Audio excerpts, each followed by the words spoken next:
We start tonight with the second time in less than a week, Northern California shaken by an earthquake. Yeah, the magnitude 5.0 earthquake hit just after 3 p.m. this afternoon. It was centered in Nevada, around 66 miles east of Carson City. It comes just days after a 7.0 earthquake hit off the Northern California coast last week.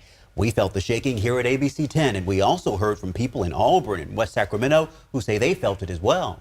And take a look. You can see from these videos, viewers sent in lights and decor swaying back and forth, even the water rippling in a swimming pool. We also heard from people feeling it as far south as Merced and Fresno. We've also seen a string of aftershocks, some as strong as 5.5. ABC 10's Luke Clary has more from Cal OES tonight. Get the Christmas tree topper. With its epicenter in Nevada, many people in Reno felt the magnitude 5.8 earthquake just after 3. You just get an earthquake? Yes. Yeah. That's a pretty good earthquake. So did the Sparks City Council. It made waves in backyard pools in Elk Grove There it is. and North Stockton, too. Emergency officials at Cal OES headquarters monitoring it all. This earthquake was rather, moderate in size, and therefore we felt shaking all throughout Northern California as far as the East Bay. So far, Cal OES says there have been no reports of damage or injuries. Not everyone in the Sacramento area even felt it. This barista in downtown Sacramento noticed the lights swaying. That's pretty much all I saw. Did you feel it?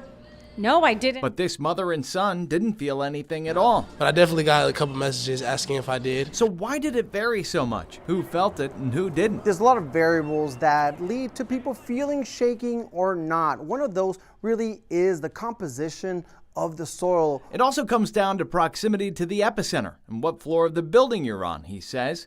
Those who have the MyShake app on their phone got advanced warning. Download it and it will deliver earthquake early warning to your location before shaking arrives. It is free of charge, available both in Spanish, English, and a variety of other languages. And we know for a fact that this app could potentially save your life during an earthquake.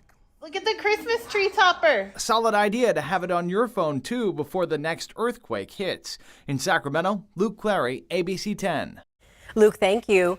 Now remember, if you get one of those alerts, it's a good idea to duck and cover, meaning go under a sturdy table or a desk for protection and hold onto the table leg while covering the back of your neck until the shaking stops. So let's bring in Chief Meteorologist Monica Woods now. And Monica, we know you are tracking several aftershocks tonight. Oh, we sure are, yeah. And a lot that's really unfolded throughout the course of the afternoon and the evening as we've continued to get better information on this earthquake, magnitude 5.8. Again, felt around 3:10-ish earlier today. But you can see the multiple aftershocks coming out of this, all of them magnitude 2.5 to about 4.2, and felt all the way over into Sacramento. By the way, last week we had that 7.0 along the northwest coast, and we're still getting aftershocks there. So for the next 7 days or so, expect to get more aftershocks coming from that one that we had today in Nevada, mostly on the range of below a 4.0. Nonetheless, a little bit more shaking, very possible in the next 7 days. On to our local weather forecast. Temperatures right now are already falling into the 30s and 40s for the valley and the foothills, teens for the Sierra.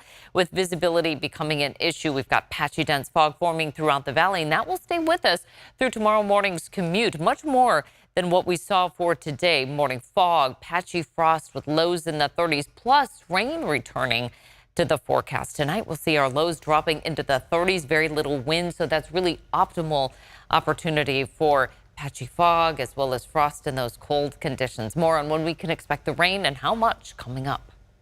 Sounds good, Monica. Thank you.